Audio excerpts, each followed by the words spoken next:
teman-teman semuanya, hari ini saya akan memberikan tutorial dari pengisian SPT 1770 SS. Nah, teman-teman semua, pengisian SPT ini saya buat untuk memenuhi tugas mata kuliah perpajakan 1 dengan dosen pengampunya Ibu Islamiah Kamil atau Bu Is.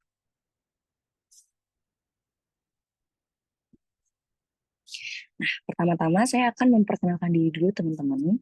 Nama saya Hafifah Monika Noviana, mahasiswi Universitas Dian Nusantara, semester 3, dengan NIM 12123079. Teman-teman, sebelum kita lanjut ke tutorial pengisian SPT-nya, kita harus tahu dulu nih, apa sih SPT 1770 SS? Nah, biasanya kan disebut dengan SS ya, 1770 SS.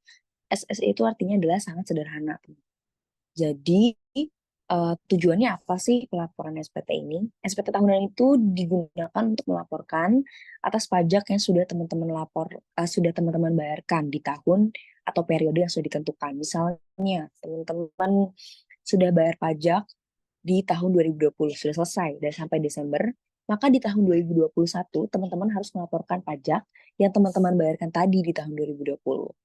Nah, untuk pengisian SPT ini adalah orang pribadi dan ada yang badan. Tapi yang hari ini akan saya bahas adalah yang orang pribadi dengan penghasilan bruto yang di bawah 60 juta sampai tidak berpenghasilan sama sekali pun. Jadi kalau teman-teman tidak berpenghasilan sama sekali dan biasanya NPWP ini digunakan untuk melamar pekerjaan juga bisa kan, itu tetap harus melaporkan SPT-nya walaupun tidak punya penghasilan sama sekali. Oke, lanjut. Untuk menentukan bagaimana sih, kan ada 3 ya teman-teman, ada 1770, ada 1770S sederhana, dan 1770 SS yaitu sangat sederhana. Gimana sih caranya membedakan gitu ya? Tadi 1770 pertama, itu digunakan untuk profesional, pekerjaan profesional, pengacara, dokter, konsultan hukum, itu menggunakan 1770. Jadi yang tidak berada di suatu apa ya, teman-teman tuh bekerja sendiri gitu, berdiri sendiri, pengusaha itu juga menggunakan 1770. Lalu kalau yang 1770S sederhana, itu adalah teman-teman yang berpenghasilan di atas 60 juta. Jadi mungkin yang gajinya UMR kali ya, yang 5 juta lah, itu tuh akan melaporkan atau harus melaporkan SPT tahunannya menggunakan 1770S. Tapi yang hari ini akan saya bahas adalah SPT orang pribadi 1770 SS atau yang sangat sederhana. Nah, ini adalah untuk yang berpenghasilan 60 juta ke bawah sampai yang tidak berpenghasilan sama sekali. Oke, kita lanjut. Yang pertama, teman-teman itu harus login dulu ke web djponline.pajak.go.id. Itu sudah ada ya teman-teman di alamat websitenya, teman-teman bisa ketik atau langsung cari aja. Lalu nanti teman-teman akan disuruh untuk login ke websitenya. Nah, nanti teman-teman yang pertama itu yang saya sensor adalah NPWP-nya, lalu ada kata sandinya, dan nanti harus mengisi kode keamanan juga. Untuk teman-teman yang belum memiliki akun DJP Online, teman-teman bisa langsung bikin ya. Itu ada registrasi atau belum punya NPWP. Harus punya NPWP pastinya. Nantinya ada e-billing itu nanti untuk digunakan untuk teman-teman itu kayak angka yang digunakan untuk registrasi. Oke, lanjut. Kalau sudah berhasil login, nanti teman-teman akan diarahkan ke informasi, dashboard, profil, bayar, lapor, dan layanan. Teman-teman bisa ke lapor. Nah, setelah lapor, teman-teman harus menggunakan e-filing. Ini tuh untuk pengisian SP 70S dan 1770S dan 1770 SS. Itu menggunakan e-filing. Ya, jadi kita isi penghasilan bruto, harta, dan sebagainya itu hanya di web. Jadi nggak pakai form PDF. Lanjut, nanti akan ada pilihan, itu ada arsip SPT, buat SPT, draft SPT, dan bantuan. Nah, teman-teman pilih yang buat SPT. Nah, disinilah yang menentukan apakah teman-teman itu menggunakan SS atau S. Yang pertama ada pertanyaan, apakah Anda menjalankan usaha atau pekerjaan bebas? Jawabannya tidak, karena yang pasti teman-teman adalah suatu karyawan ya. Jadi uh, tidak jawabannya. Lalu apakah Anda seorang suami atau istri yang menjalankan kewajiban perpajakan terpisah atau pisah harta? Jawabannya juga tidak.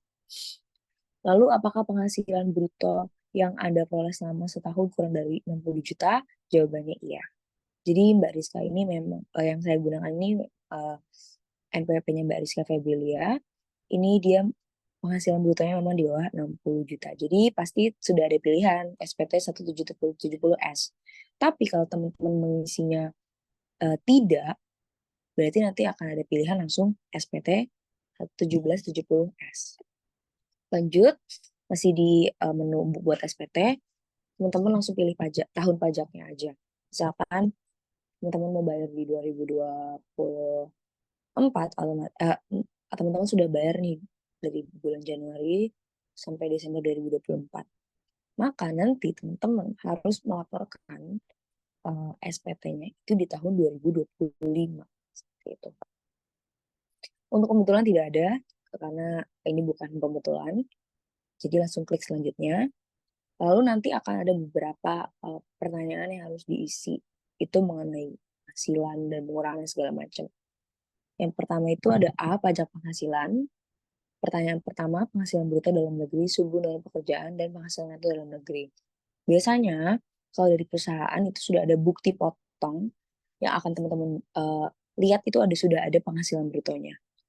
Jadi penghasilan bruto itu adalah penghasilan yang kotor lah ya. Nah, Mbak Rizka Febrilia ini penghasilannya 34.120.000 selama setahun. Lalu, ada pengurangan. Pengurangan ini sudah ada juga di bukti potong itu. Jadi teman-teman bisa langsung ketik aja. Lalu, untuk yang nomor 3 ini adalah status wajib pajaknya. Mbak Rizka ini tidak punya tanggungan sama sekali. Jadi, dia hanya menanggung dirinya sendiri dan status pajaknya adalah TK 0 atau tidak kawin dan tidak ada tanggungan. Jadi 0. Nah, kalau TK 0 ini sudah pasti 54 juta. Yang lainnya sudah tidak ada. Dan di poin ke nomor 7, ini sudah nihil. Jadi, yang seperti ini sudah pasti bisa kita laporkan. Lalu, di bagian B sudah tidak ada yang perlu diisi. Nah, yang di bagian C ini, kalau bisa memang harus diisi. Yang pertama adalah harta dan juga pasifa. Nah, harta ini berikut dengan aset dan segala macam tanah atau uang tunai yang ada di tabungan teman-teman. Itu bisa teman-teman masukkan. Misalkan teman-teman punya motor yang waktu itu belinya 20 juta, dan jadi dihitungnya itu dari nominal belinya. Kalau teman-teman nyicil, berarti keseluruhan cicilannya. Gitu. Lalu di sini Mbak Rizka ini punya harta atau tabungan uang tunai sebesar 15 juta. Jadi bisa diisi 15 juta. Nah, jumlah keseluruhan kewajiban utang ini adalah utang ya, atau kewajiban-kewajiban harus bayar, cicilan rumah dan segala macam itu tidak perlu dibayarkan. Jadi langsung klik berikutnya. Untuk pernyataannya juga biasa aja, nggak ada yang harus banget dipikirin ya. Jadi tinggal klik setuju. Nah, nanti akan ada seperti ini nih. Ini adalah tahun pajak, kebetulan ke status SPT, jumlah, dan catatan. Nah, yang untuk tahun pajak, pastikan teman-teman sudah melaporkan di pajak yang benar. Tadi, kayak saya bilang, teman-teman sudah bayar pajak dari bulan Januari sampai Desember di tahun 2020.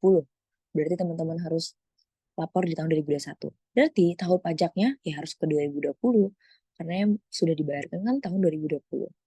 Kebetulan ke tidak ada, karena ini bukan tutorial kebetulan. Status SPT-nya sudah nihil, sudah tidak ada yang perlu dibayar, ataupun di kompen ke masa berikutnya. Untuk catatannya tidak ada, jumlahnya yang paling penting sudah 0. Lalu untuk sebelum kirim SPT harus ada kode verifikasi. Pastikan teman-teman sudah mencantumkan. Jadi kode verifikasi ini nantinya akan dihubungkan ke email. Pastikan email masih aktif. Bisa juga dari nomor telepon, dari SMS, tapi pastikan juga masih sudah aktif ya, masih aktif lah ya. Lalu kalau sudah, di copy aja, lalu masukkan kode verifikasi. Sudah ada, kodenya dimasukkan, diketik boleh, langsung kirim SPT. Nah, teman-teman langsung lanjut ke menu, tadi kan yang buat SPT, sekarang ke arsip SPT. Nah, ini tahun 2020 yang dilaporkan itu sudah lihat nominalnya sudah 0, teman. Itu adalah BPE. BPE ini bukti penerimaan elektronik yang juga nantinya akan dikirimkan, sudah pasti dikirimkan ke email teman-teman. Jadi ini seperti apa ya? Seperti bukti bahwa teman-teman ini sudah melaporkan pajak di tahun 2020. Jadi lapor pajaknya di tahun 2021.